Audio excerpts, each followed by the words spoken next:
Hi అండి, welcome back to my channel stay with Bindu. ఈరోజు మీకోసం మా అత్తయ్య చేస్తుంది కాకరకాయ కర్రీ అండి. దీన్ని చాలామంది ఏ విధంగా చెయ్యాలో అర్థం కాక పాపం చేదుగా వచ్చేసి తినలేకుండా ఉంటుంది కదా. షుగర్ పేషెంట్స్ కూడా తినాలని అనుకుంటారు. ఇప్పుడు చూసేద్దాం ఎలా చేసేద్దామో. ముందుగా కాకరకాయని మొత్తం తురిమేసుకొని ఈ విధంగా చిన్న చిన్న పీసెస్గా కట్ చేసుకొని కొంచెం పసుపు, కొంచెం వాటర్, కొంచెం ఒక నిమ్మకాయ సైజ్ అంతా చింతపండు వేసుకొని మరగబెట్టుకొని నీళ్ళన్నీ ఇంకిపోయేదాకా ముక్క అంతా ఉడికేదాకా మనం ఉంచుకుందామండి. దీన్ని మనం పక్కన పెట్టుకొని కళాయిలో కొంచెం ఎక్కువ ఆయిల్ పడుతుందండి. దీనికి ఒక 2 టేబుల్ స్పూన్ 3 టేబుల్ స్పూన్ దాకా ఆయిల్ తీసుకొని పోపు దినుసులన్నీ యాడ్ చేసుకొని కట్ చేసుకున్న ఆనియన్స్, మిర్చి కూడా మనం యాడ్ చేసుకొని బాగా రెడ్డిగా వచ్చేదాకా ఫ్రై చేసుకుందామండి. అది ఫ్రై అయిపోయిన తర్వాత దీంట్లో మనం అల్లం వెల్లుల్లి పేస్ట్ కూడా యాడ్ చేద్దామండి.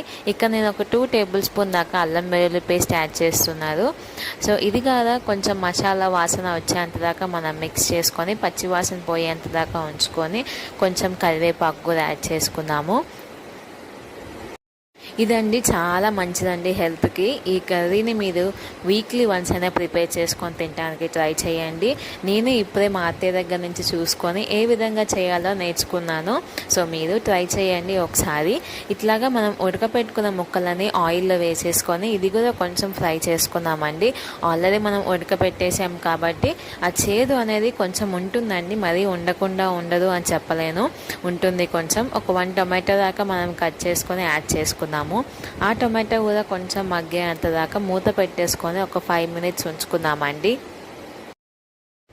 ఇదండి టొమాటోలు కూడా మగ్గేంత దాకా మనం మూత పెట్టుకొని పక్కన పెట్టుకున్నాము.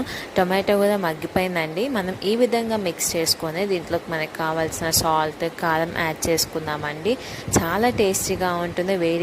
వేడి అన్నంలో కలుపుకొని తింటే ఇంకా చాలా బాగుంటుందండి. మీరు ఎప్పుడైనా కొంచెం చేదైనా మన బాడీకి తగలాలి కాబట్టి ఈ ఐటెంని మనం తీసుకుంటే చాలా మంచిదండి. ఒక 2-3 వెల్లుల్లి కూడా క్రాష్ చేసుకొని మనం యాడ్ చేసుకున్నాము. వెల్లుల్లి మనం ఆయిల్లో కూడా వేసుకోవచ్చు. నేను ఇట్లాగా మా అత్తయ్య ఇట్లాగా దీంట్లో వేసుకుంటున్నారు. అట్లాగూ చాలా బాగుంటుందండి. కొంచెం సాల్ట్ యాడ్ చేసుకున్నాము. కారం కూడా కొంచెం ఎక్కువ యాడ్ చేసుకుంటే ఆ చేదు అనేది మనకి ఆ కారం ద్వారా మనకి కొంచెం అవాయిడ్ అవుతుందండి. మనం తినడానికి కూడా చాలా టేస్టీగా ఉండటానికి కొంచెం స్పైసీగా ఉంటే చాలా బాగుంటుందండి. ఇట్లాగా మనం యాడ్ చేసుకొని నేను మా అత్తగారు ఇంట్లో హోమ్లో ప్రిపేర్ చేసిన ఒక రెసిపీ అండి, పౌడర్. నేను తర్వాత వీడియోలో నేను చూపిస్తాను.